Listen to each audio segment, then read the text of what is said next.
all need to make smart decisions with our money. The Long-Term Investor podcast shows you how by distilling complex financial matters into easily digestible lessons. And now, here's your host, Chief Investment Officer at PlanCorp and the author of Making Money Simple, Peter Lazaroff. Welcome to The Long-Term Investor, a proud member of the Retirement Podcast Network. In this episode, I'm going to try something a little bit new here. I am regularly doing interviews for other people's podcasts, but never have I shared those interviews here on my own. So I'm going to take an interview that I did just a few weeks ago on Investipal's podcast, where we are talking all things portfolio construction and investment management. So what does that mean? Well, I share how I think about designing portfolios, when to deviate from an index strategy, and a lot of the ways in which you can remove bias from building a portfolio.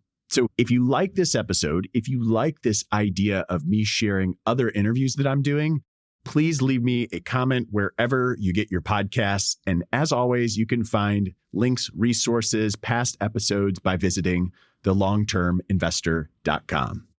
Without further ado, here is my interview on the Investipal podcast. Hi, everyone. Welcome back to the Investipal podcast. I am joined today by Peter Lazaroff. Peter is the CIO of PlanCorp and Brightplan. He oversees over $6 billion in AUM, helping over 1,500 clients nationwide. He also has a book out, interestingly, with a foreword from Sam Altman called Making Money Simple. Peter, great to have you on today. Cameron, thanks for having me. I know as a CIO, correct me if I'm wrong, but probably a big portion of the job is figuring out not necessarily what to invest in, but more so how to structure the portfolios overall for the company. So as a starting place, I'm curious to hear how PlanCorp, how you approach designing portfolios and how that can end up varying if it's for an individual versus a model, more of a fund approach. It's a really interesting question and topic. I always feel like there isn't a perfect portfolio that's a one size fits all for everybody. The perfect portfolio for each individual is really the one that they can stick with through thick and thin. And PlanCorp thinks about portfolio construction first with investment philosophy. So really rooted in peer-reviewed academic research. I think without the philosophy, that's sort of what gets you or forces you to deviate from whatever portfolio you have established in the first place. And so that philosophy is really important. We could spend hours on the academic papers, but I'll save our listeners on some of that. But when I do think about portfolio construction, whether it's for a PlanCorp client, whether it's for myself or the whole, it always starts with the total market.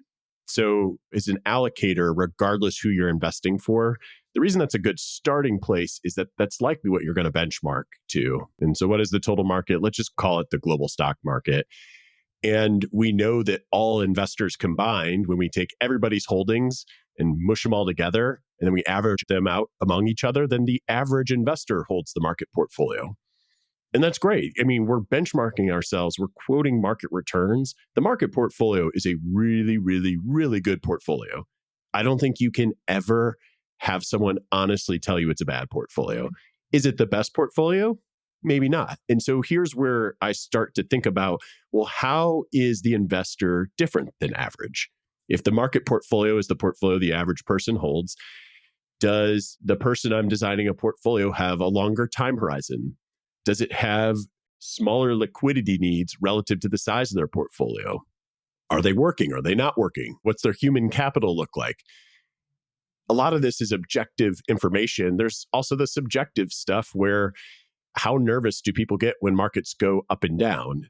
How concerned are people about tracking a given benchmark? And how good is that person about understanding what a good benchmark is or a bad benchmark is? If you're benchmarking everything to the S&P 500, you could find a lot worse benchmarks, but it's definitely not the best. That is just one segment of a global market. So I think when you're thinking about portfolio construction as a starting point, it has to be rooted in a core philosophy. We take an evidence-based approach. You don't try to forecast the future because I got books lined on the wall that people can't predict the future in any sort of discipline. And so why try here? And then taking that starting point of the total market and figuring out where do you want to be different. If you're a US investor, you might want to own more US than what a market portfolio would own because you're saving US dollars, you're going to be spending US dollars. Most countries, the investors have what's called a home bias in terms of they allocate more.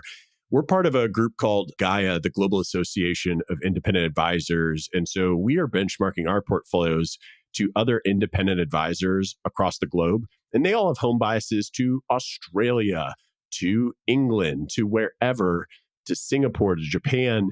You see it everywhere. That home bias is one reason to deviate from the market portfolio.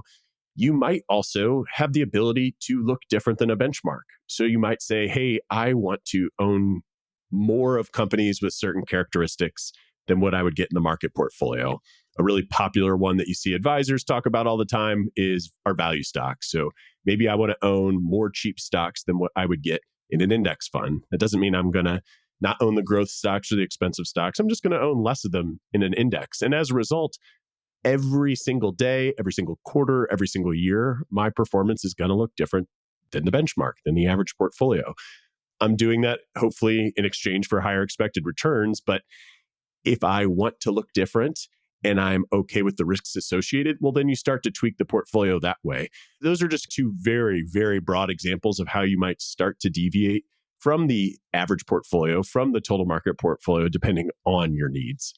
What it appears you're describing is like an index strategy, more of like a top-down strategy where you might start with that total market ETF or fund, I'll call it, and then you will take and add to exposures within that. So more of like a playing with allocations within a total market fund, so to speak. Is that accurate?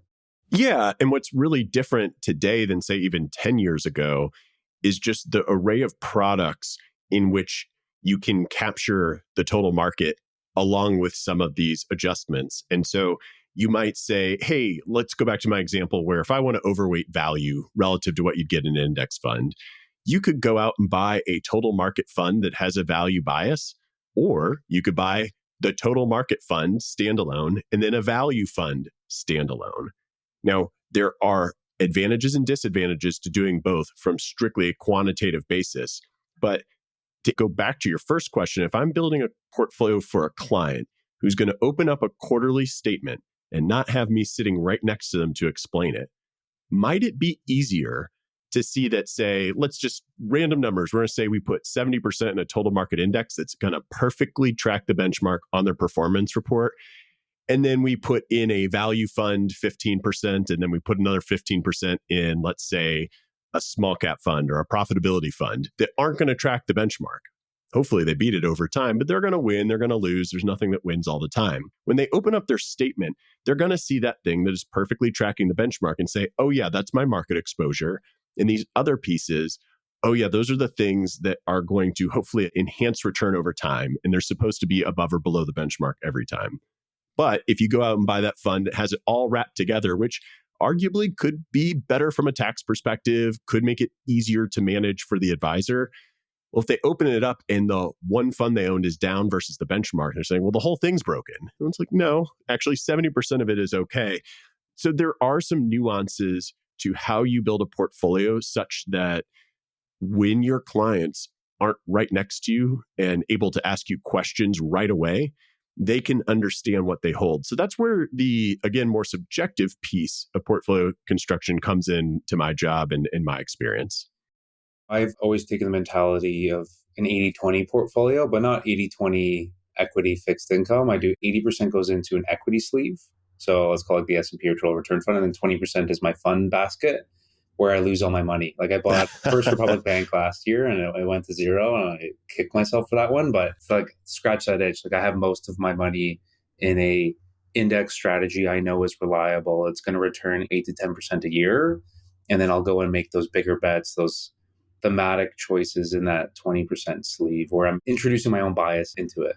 I love that you do that, Cameron. I tell people all the time who take an interest in investing that that's a perfectly healthy thing to do. And I imagine if somebody is listening to this podcast, they probably have a high degree of interest in investing.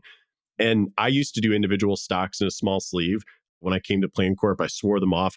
And I got to tell you, both in 2020 and in 2022, like when you're in a bear market or recession, ooh, is it hard not to want to buy stuff when they're so cheap? Because basically, if you buy something that isn't going to go out of business, you can make a killing. But ultimately, what I do in my own portfolio is extraordinarily boring. And I tell a lot of people, yeah, let your boring money do the boring growth. A lot of investing success really just comes down to minimizing mistakes and doing anything in your power to make sure that compound interest goes uninterrupted. And so you just leave it alone. If it's interesting, you are definitely doing it wrong. But if you want it to be interesting, carve out a piece. And so you said in 80-20, my personal feeling, and there's no black and white, this is all opinion, is you carve out a starting percentage. And if you lose it all, that's it. You don't keep adding. In your case, you don't continue to maintain the allocation at 20%. You just put some sleeve over there and hopefully you beat the long-term boring portfolio. And if you don't, you've sort of isolated yourself from a big mistake that could really hinder your ability to not just reach your financial goals, but to take advantage of the different opportunities that you come across in life. So the way that you guys think about it, again, starting from that original total market lens, do you take the approach more on like a quantitative? You mentioned value, so I'm going to gear towards that side. Is it thinking more around like a value camp or like a quantitative lens, or are you guys looking more at like fundamental research and taking bets on like either macro views or like individual stocks you think are going to outperform? So we're definitely in a more quantitative camp. We have 3 equity strategies. We have an all index strategy. And I really do feel like a plain index portfolio is the right portfolio for a lot of people for a number of reasons. Some of them behavioral, maybe most of them behavioral. Others of them, when there's some degree of risk in their financial plan where you don't want to introduce any sort of sequence of return risk from tracking error. And so those are 2 very common, or people who are like, hey, I want it really simple. I don't want anything complicated. Those are people who are in an index portfolio. The vast majority of our clients take a factor approach where you're still going to own the overall market. You're still going to be extraordinarily low cost and passive in the sense that we don't make any tactical bets or any thematic bets, or there's no macroeconomic analysis going on. But we are, relative to an index fund, going to be overweighted towards portfolio characteristics that have differing expected returns. The way I always talk about it with people is saying, hey, let's just pick any 2 random stocks out of the S&P 500. Or actually, let's just think of all the stocks in the S&P 500. Should every single stock individually have the same expected return? Would you expect every return in the index to have exactly the same return? And most people are going to say no, unless they're very stubborn. And so you can acknowledge that there are differences in expected returns. The evidence would suggest that there are some characteristics that are more robust. So value being one of them, although value's had a really rough run in the US, value's doing okay internationally. Profitability or quality, which are different depending on who you are and what you're benchmarking against. Some people have mixed feelings about size. Momentum is another factor that people usually look at, where things that are doing well tend to keep doing well, or things that are doing poorly tend to keep doing poorly. Low volatility is another popular factor. There's like over 300 factors. You're kind of looking for things that are working not just in the research time period. You want an out of sample data set that can show you, hey, this works. You want to see it work across multiple asset classes. And in many ways, I like to think of it a little bit like the FDA is approving drugs, where they're going through all these tests and they want to approve a drug that's going to have a net benefit on society while minimizing the bad side effects. And in a portfolio, I led off the conversation saying the index portfolio is a great portfolio. You could just say, I'm going to do that. And anything that has a little bit of good research on it that might help my portfolio, I'm really just worried about all the bad side effects. And so that's minimizing type 1 error. And that's just saying, hey, let's be all index. On the other end of the spectrum, if you say anything with a great back test deserves inclusion in the portfolio, well, then you're suddenly going to have a real messy portfolio, a lot of different holdings, a lot of change. In general, Plan Corp, myself, a lot of our decisions are made through the lens that we're more concerned about implementing a bad idea than we are missing out on a good one. And so when I say most of our clients are taking a factor approach and there are over 300 factors out there, we're really honed in on 3 or 4, very robust, working across all sorts of different asset classes and out of sample data. There's really strong economic intuition to why they work. And now we're kind of getting into a little bit of you're making these long-term choices, knowing that there are going to be periods where it doesn't work and that that's normal, and that you are trying to build something where if there is no perfect portfolio other than the one that you can stick with, how do we build a portfolio that we know will underperform a standard benchmark for extended periods of time? I mean, value in the US loses in 20% of all 10-year periods. 20%, that's a lot. And we just went through a period. So trust me when I say coaching people through that, 10 years on paper doesn't seem like that long, but it's an eternity in the moment to live through. And so how much do you overweight towards those factors is a question of, one, what do we think people can stick with? And two, what is really necessary? If we think small value is going to outperform the overall market, you could just go 100% small value, but boy, are you going to be unhappy in those periods where it's not working out. So it's a delicate balance. We've been in business for over 40 years. The first 10 years in business, all we were doing was flat fee financial planning. So we've been investing for a little over 30 years. The philosophy has remained consistent. It's part of what drew me to Plan Corp. I think if you're changing strategies all the time, you're not going to be there when it shows up to work. Financial theory tends to work extraordinarily well in the long term. But like I said, the long term is an eternity to live through in the moment. Absolutely. Back when I was a quant as a day job, I would build out multi-factor models and test out the sleeves. Like we'd have 4 factors or 5 factors within like a value sleeve, right? Like you're focusing in on PE or dividend yield or what have you. And I could never be a value investor anymore. I know all the books written back in the 60s and 70s focus on that. I mean, the data tells me something else for the past 20 years. Like as much as I want to focus in on it, I never can. And what I find interesting to your point on the home country bias, I'm in Canada and Canada's we have a fake stock market. It's 80% of, in terms of count is like mining companies and energy companies, which the government doesn't want anything to do with. And then you have a small camp, which make up the vast majority of market cap of the oligopolies. So these oligopolies are like the banks, the telecom companies, the railroads, the grocery chains. And if you actually run a strategy, so there's the TSX is about 250 names. Then we have the TSX 60, which is like the top 60 by market cap. If you do like the TSX 10, like the real oligopolies, and you look at that relative to the TSX in general, I think it outperforms the S&P actually. If you're a retiree, you're just going to put your money into these oligopolies, which are a proxy for quality. So like the quality factor here plays very true versus like in other geographies, like the US is probably growth. I haven't done it in a while, I haven't looked at it in a while, but I imagine it definitely is at the moment. It is oscillated over time, but it is at the moment. Yeah. Yeah. And I could see, like now you own the S&P, but like the S&P's a quasi tech benchmark right now because of the Magnificent Seven, NVIDIA. And, to your point, you really have to, I think, manage that risk where you are capping off your return. But when the indice ends up turning south because people care about valuation all of a sudden and NVIDIA trails off, it's going to be a massive drag on people's portfolios. Yeah, and it's something I think we hear a lot of people worry about today. There's always something to worry about. It actually is great for content creation when people are worrying about something. You on this podcast, me on mine, having something to talk about, coaching people to stay the course, because again, it goes back to the fact that financial theory works. There's just a lot of noise in the interim, and it always seems like this time is different. But the things that are the same, the human behaviors, the human emotions, those are all the same. And what I tell people often is that as long as the CEOs of these companies like money and shareholders want profit maximized, that's really all you're betting on when you invest in the stock market. And if you're getting into individual issues or sectors, that is different. And in the case of the S&P 500, it is pretty concentrated in the top 10 stocks relative to history.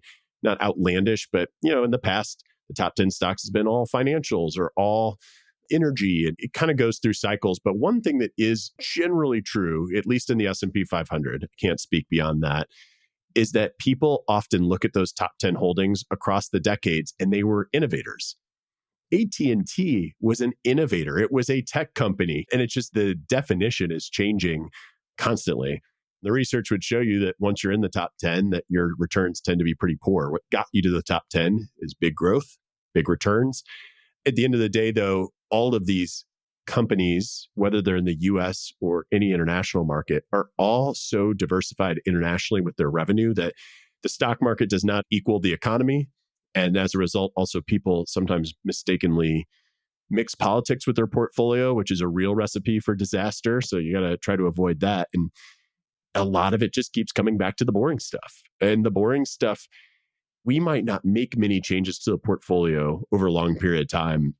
Josh Brown talks about like the role of an advisor is to be like a bouncer at the club and like not let bad investments in. I think that's somewhat aligned with my like, hey, I'm more concerned with implementing a bad idea than missing out on a good one. But when you're constantly bombarded and your very human nature tells you that you need to do something because you're in danger, it's just a tough battle. And so when we think about portfolio construction, we have to acknowledge those human behaviors and not pretend that everybody's a rational investor.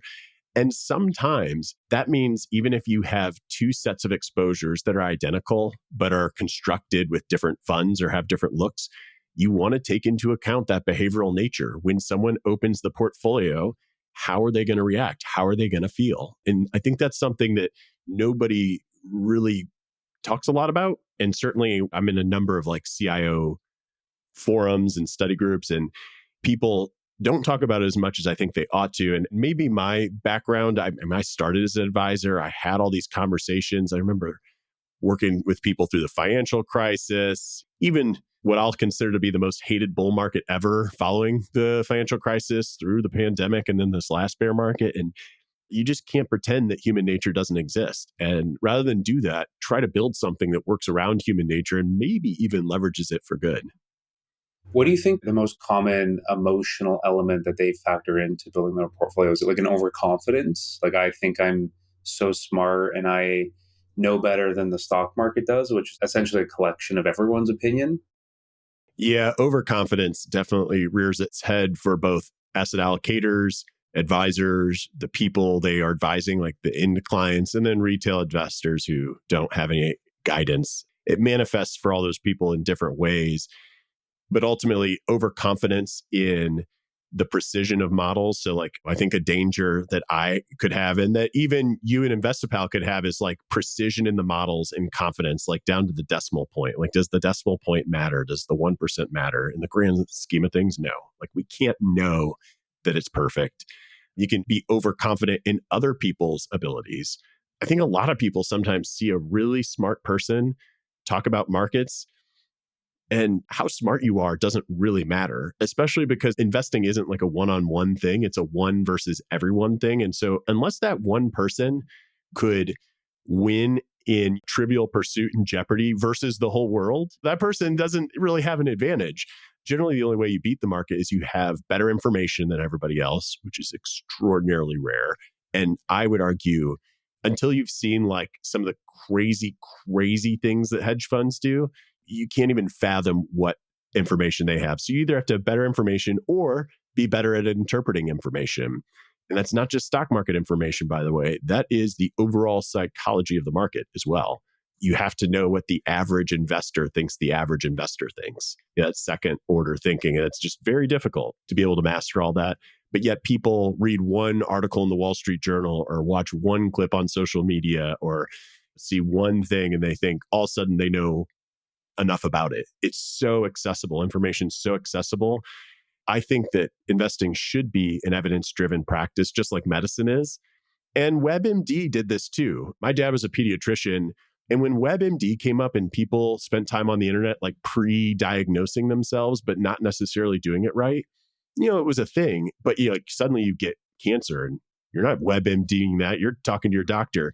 Investing is so easy to do. There's no barrier to entry. And there's so many people who are trying to make you believe that if you listen to them or read them, that you will make money or they have the secret. And people they're looking for that certainty. Our brains crave certainty, and it just makes it so much harder.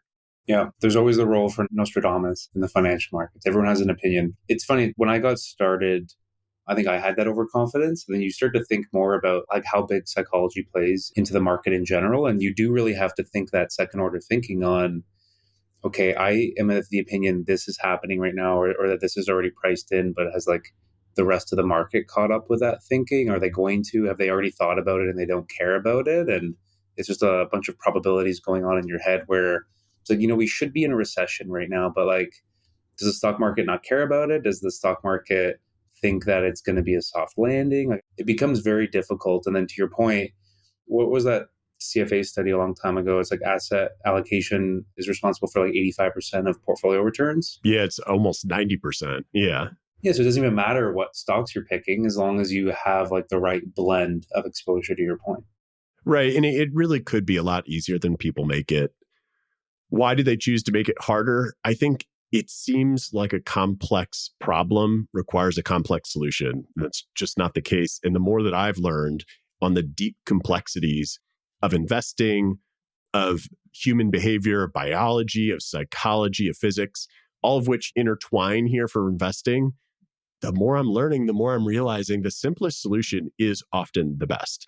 And when you do financial planning work, you're usually using market returns, long-term historical market returns, which everyone says, yeah, that'd be great. But yet when it gets to their portfolio, they're like, but I want more. What would you do with more? Like, are you going to retire a year earlier? Probably not. Are you going to buy a bigger house, buy different clothes, eat differently? Like, the marginal difference that people like you and I might geek out on in terms of trying to enhance a portfolio just a little bit is so minuscule. Now, it's my job to do that, and I find it very interesting. But if you're not a professional and you are not, again, reading peer-reviewed research, treat this like medicine. My dad, I remember watching him read journals all the time. And you ask doctors for a recommendation or make a diagnosis, they are basing it on science. And when you really boil it down to science, like anytime PlanCorp makes a portfolio change, it starts with a hypothesis, like the way that you're supposed to. You're supposed to have a hypothesis, a null hypothesis, and that's what centers around any effort to make a change to the portfolio. You really have to treat it as much of a scientific process as humanly possible. Yeah, I feel like to that point as well, I think it's changing now with people like you, and you mentioned Josh Brown as well. I'm thinking more of like an advisor's role as the bodyguard or the bouncer trying to prevent you from making mistakes. But, historically it was, I am the smartest guy in the room. You need to listen to me. And I'm going to use complicated terms. I'm going to throw out these complicated processes that I do. So you feel like you need a professional who's going to manage your money for you better than you would on your own. And then now you see the big rise of like how much index investing has taken over. And to your point, like it is really a KISS principle, like keep it simple, stupid. If you start overcomplicating it, that's where you're going to start losing out. And I think, in my opinion, the role of the advisor moving forward, I think is aligned with what you mentioned is I'm here to help you stay the course. I'm not a hedge fund manager. I'm not going to generate excess alpha for you, but I'm going to help stave off the potential irrationality you might have on trying to sell your portfolio or tell me to sell the portfolio at the bottom of a market rather than build that long-term wealth strategy. I'm with you 100%. Yeah, it's a difficult problem, but I think we're making headway on it. Peter, with that said, how does PlanCorp think about reducing bias, like reducing this emotional bias within people's portfolios and with PlanCorp as a whole? Well, it's interesting. So everyone has bias. The clients have bias, but the advisors have bias. And then the people building the portfolio have bias. So one of the things that's interesting about chairing the investment committee is I feel like I'm there to facilitate good decisions. I think a lot of people think my job is to be the final say and make choices. And I do have a very influential say, but a lot of times I want to hear varying opinions. And the way that you make good decisions as a group is nuanced. We used to actually have a pretty large investment committee. Now we only have 4 voting members and we have 6 non-voting members. The reason we have 4 voting members, you might think, well, you get into a 2-2 tie and the chief investment officer is going to have like the super vote to break the tie. No, I actually set it up to not have a super vote. And we have had 2-2 ties that have lasted months. And it's really a good process because, at a certain point, you can do things like red team, blue team, where if you're a believer, if 2 people are a believer in one idea, then they are forced to then start arguing for the other idea.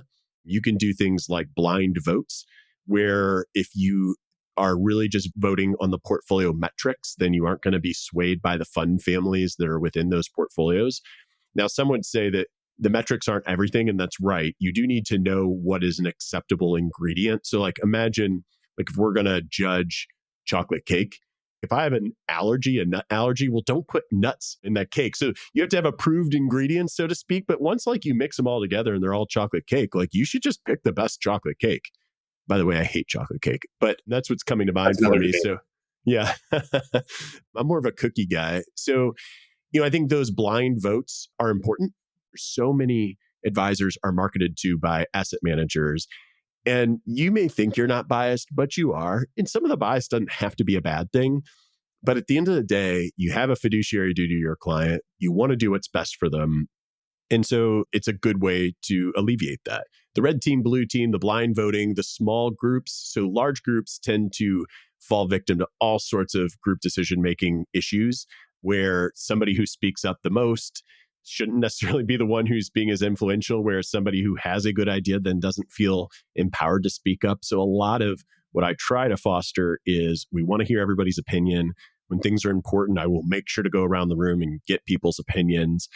And I think there's just got to be a degree of humbleness where I go back to it over and over again. We're more concerned with implementing a bad idea than missing out on a good one. And so you see something in the data, and how uncertain are you about that thing in the data persisting? Or how certain are you? And trying to be honest with yourself about what could make us believe that this decision is going to be wrong. Really, when you start looking and judging a decision, not just by its outcome, but how you made the decision with the information at the time you made that decision, then you can sort of be humbled by, even when things work out, if it worked out for a reason that was completely unforeseen, then that's almost the same as being wrong. So those are some of the nuances that we talk about, think about, try to implement so that we can build something that's not just in our client's best interest and that they can stick with for as long as humanly possible, but that we can honestly evaluate after the fact and on an ongoing basis. Yeah, I think that's very interesting. Essentially, what you're describing is, I think you mentioned it before, that hypothesis test. Like I have a hypothesis, and I'm now trying to disprove that hypothesis. And if I can't, then it might not be correct, but at least it's better than the, stretching my statistics term, was it the null hypothesis? Yes, the null. Yeah, got to reject the null. Yeah, exactly. Okay, very interesting conversation, Peter. Maybe we'll park it there. I know you have a podcast and an online presence as well. If there's anyone listening to this who wants to reach out to you or follow along with what you're doing, how can they find you? I'm at Peter Lazaroff on basically every social media platform, or you can go to thelongterminvestor.com. You can find the podcast and the YouTube channel and all that good stuff. Okay, wonderful. All right, we'll leave a link to the show notes as well. Peter, it was a pleasure having you on. Hopefully we can have you on in the future as well. Thanks so much, Cameron. There's nothing I enjoy more than talking portfolio construction. So this is the highlight of my day for sure. Likewise. Thanks for listening to the Long-Term Investor Podcast. To access free financial resources and submit questions to be answered on the show, visit thelongterminvestor.com. Peter Lazaroff is an employee of PlanCorp and BrightPlan. All opinions expressed by Peter and any podcast guests are solely their own opinions and do not reflect the opinions of PlanCorp or BrightPlan. This podcast is for informational purposes only and should not be relied upon as a basis for investment decisions. Clients of PlanCorp and BrightPlan may maintain positions in the securities discussed in this podcast.